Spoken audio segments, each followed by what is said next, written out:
Demonstrators in Louisville returned to the streets after a chaotic and violent day of protesting.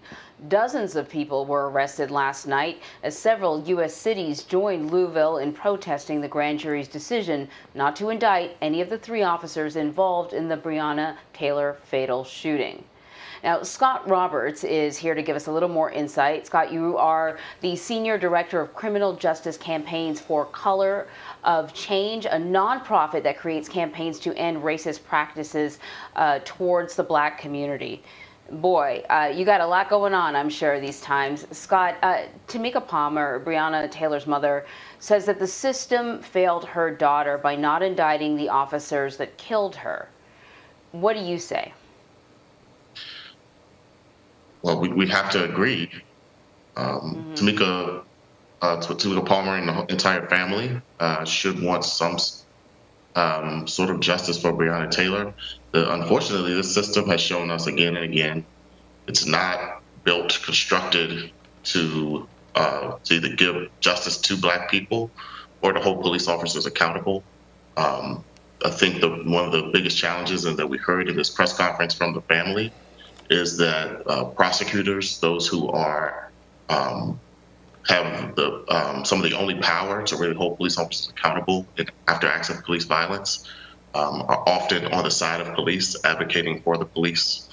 We saw one of the activists, Tamika Palmer, speak about Daniel Cameron's close relationship with the Fraternal Order of Police, the police unions, which contribute millions of dollars to political officials around the country to try and keep both accountability from being delivered to officers, but also to keep reforms from happening. And it's a sad day because we really don't know still what Daniel Cameron presented to the grand jury. So it's very hard to even understand this decision, but it is certainly not satisfactory. Tamika also made an appearance last night at the vigil for her daughter. She told people to go vote. Is voting enough to mitigate the police brutality against people of color? Well, I think if we use the vote strategically, we can certainly mitigate the harm. This has been shown and demonstrated. These moments of disappointment when we fail to get an indictment or a conviction of these officers are often catalyst moments. Right now, we feel a tremendous sense of disappointment, but over time, we can really use this moment to organize our communities, and the power of the vote is very important. But it's not just the presidential election that we're all, talking about, reading about, seeing on the news every night. What has really happened is there's been a sweep of reform-oriented local officials elected to prosecutors' offices around the country. And, this instance reminds me of what happened after the Ferguson uprising, after Mike Brown was killed, and the prosecutor in St. Louis County, McCullough, basically acted as the defense attorney for the officer that killed Michael Brown. And, it took people years of organizing, following that, a couple years of organizing, but they were able to unseat him. And so I think people need to be looking at the local officials, prosecutors who make the decisions around whether or not to hold police officers accountable in terms of the criminal courts, but also local officials like your mayor, your city council person. If you don't want to see no-knock warrants like the one that enabled these officers to kick in Breonna Taylor's door and murder her, if you don't want to see the continuing kind of bloating of police budgets, police enforcing laws that we should, we have to question whether they should be on the books. In a place like Kentucky, there's been a lot of care given to the opioid epidemic. But in kind of urban communities and Black communities, we still see a tendency to use force enforcement and to deal with these kind of public health crises, and they lead to instances like this, as we've seen. You talked about the Attorney General and that we don't know what he said, how he argued in front of that grand jury for them to reach the conclusion that they reached. Do you think the secrecy of the grand jury process is also one of the components of the system that is working against minority communities? Yeah, over and over again, we see the grand jury as a kind of the black box of the criminal justice system, right? We, as a public, do not know what the officials who, in this case, Daniel Cameron, and in cases of most police accountability cases, that are prosecuted by locally elected prosecutors. These are people that we've elected, put into office. We should expect that the actions that they're taking, supposedly on our behalf, are being they're being more transparent about them. So I think, especially in a case like this, where there seems to be a focus on everything but what happened to Breonna Taylor herself. There's real questions about what was presented. I think Benjamin Crump, the lawyer for Breonna Taylor's family, or at least one of their lawyers, raised the question of whether or not Kenneth Walker, Breonna Taylor's fiance, who was in the building at the time, was allowed to testify before the grand jury. I haven't seen it be confirmed or not that he did, but if he didn't, I mean, that would be an egregious, I wouldn't call it oversight because it would have to be intentional, but it would be pretty ridiculous that someone on the scene wouldn't be asked to testify before the grand jury. So, yeah, it allows prosecutors to be incredibly selective with the information that they present. And when you got a conflict of interest with someone like Daniel Cameron, who again, has pledged loyalty literally to the police union in Kentucky, you have to at least want to know, what did he say? What did he and the attorneys in his office present to the grand jury? What did they tell the grand jury in terms of the crimes that they were even investigating? So, it should be a minimum, I think, that information should be made public. Yeah. Can you explain to our audience, when people use the term defund the police, there's sometimes a misconception as to exactly what that means.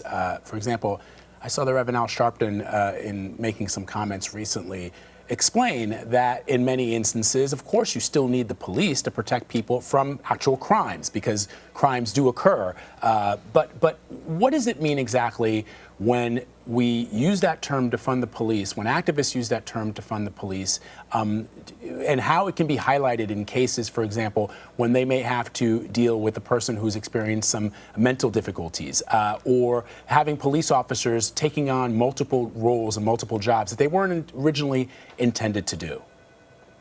Yeah, well, this phrase defund the police has become a rallying cry for the movement, and movements are big and broad, and different people definitely mean different things when they say it. So I don't want to give a universal definition, but I do think that what's at the core of the demand is that we take a step back, consider and reimagine what public safety could look like, and a part of that, I believe, is that we divest from policing, meaning that we're taking away the resources that have made policing the solution to every problem in our communities. You mentioned mental health, for instance, right?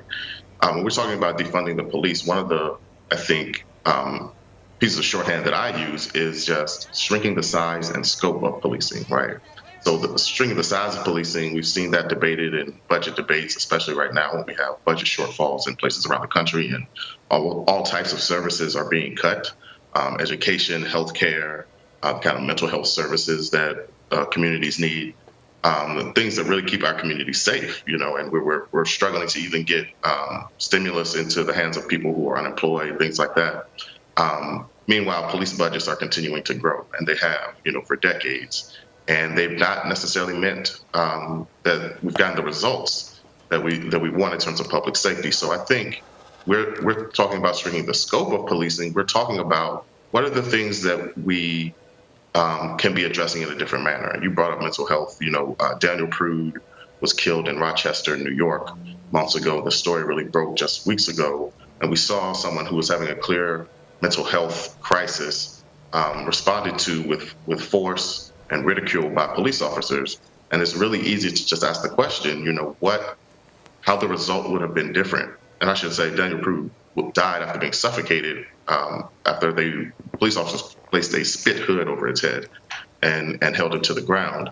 But how that result might have been different if mental health responders had shown up instead, if someone had approached him from a standpoint of care and compassion for what he was going through. And I would even point to, as I said earlier, the Breonna Taylor case as another example of where we should question and start to think about how we're addressing problems of addiction, in our communities.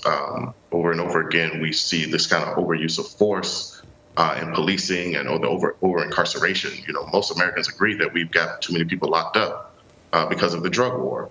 And we know also that we can approach these issues through public health measures. So when we talk about defunding the police, we're talking about both where we need to divest from law enforcement, but then what are we going to invest in that can actually contribute to the safety of our communities? So I think in this moment where we're having a real reckoning around policing and the kind of senseless violence that it can contribute to our communities, this is a time for us all to take a step back and wonder and try to imagine how we might respond to some of these challenges in our communities differently. When we think about defunding the police, that's where we're trying to focus our energies. And, we're talking about an overhaul of an entire system. So even if you could sort of overhaul policing in this country, that's just one component, right? We talked about the grand jury process, sentencing guidelines. So people are going to wake up, or they woke up this morning and they saw a lot of news coverage of protests. Some of the protests were violent. No one, and I'm going to speak for you, I am sure that you do not condone violent protest. You do not condone destruction of property. But I want you to explain to people who are watching the news coverage, explain to them the role of protest. Yes, voting is one way to bring about change in a system, but what about protest? Well, I think we know as a country that protest is critical. We've seen people engage in protests over a wide range of issues. There have been much, to me, more intimidating looking protests around coronavirus lockdowns, that have happened in the country just this year with people showing up to state capitals, armed to the teeth with assault rifles, because they can't get a haircut or, they want to reopen their business. But protests, I think, is critical because we have to have the eyes and attention of the country on these issues. I think especially as a racial minority population, as Black people, we have, throughout our history, used protests as a tactic to create democratic change in the country. It's part of the process, as far as we're concerned. The impacts of things like police brutality, but a wide range of issues that have contributed to racial inequality in the United States, just by sheer numbers, just don't affect enough people. And we have to make people often even uncomfortable, right? Have to make this visible to people, but also make people feel it, and I think that's why protests, even some of the civil disobedience that has happened in these protests, but go back to Black movements for decades, where we have disobeyed the law in order to create disruption, in order to bring attention to these issues. So protest is incredibly important, I think, for all the people who are taking to the streets or taking personal risk. One of the things that we're seeing in Louisville is the targeting of protest leaders. You heard in the press conference some discussion around the arrest of certain protest leaders, including State Legislator Attica Scott, who has introduced Breonna's law, was arrested for felony riot charges. We know that these are unjustified, but it's a pattern with the police again and again of clamping down on Black political protests. So we're not surprised by that. But I think protest is incredibly important. At the same time, it's the tip of the iceberg. There is, what we're seeing right now where thousands of people are in the streets. We know that'll go on for a while. It may not last, but the organizing that will happen after this, the people who are being awakened to these issues and are asking what they can do, all of that work is happening out of sight. But as you mentioned earlier, the elections, I think we'll see the impact of this movement, and we'll continue to see it as state legislatures return at the beginning of next year, as budget processes play out this year and next year in local cities and communities, as we're wrestling with the question of how we should be funding and resourcing public safety in our cities. So the protests are keeping this thing visible, making it a part of the entire country's life, and not allowing this type of pain to be isolated and shared only within the Black community. All right, Scott Roberts, thank you very much for your perspective. We appreciate it. Thank you.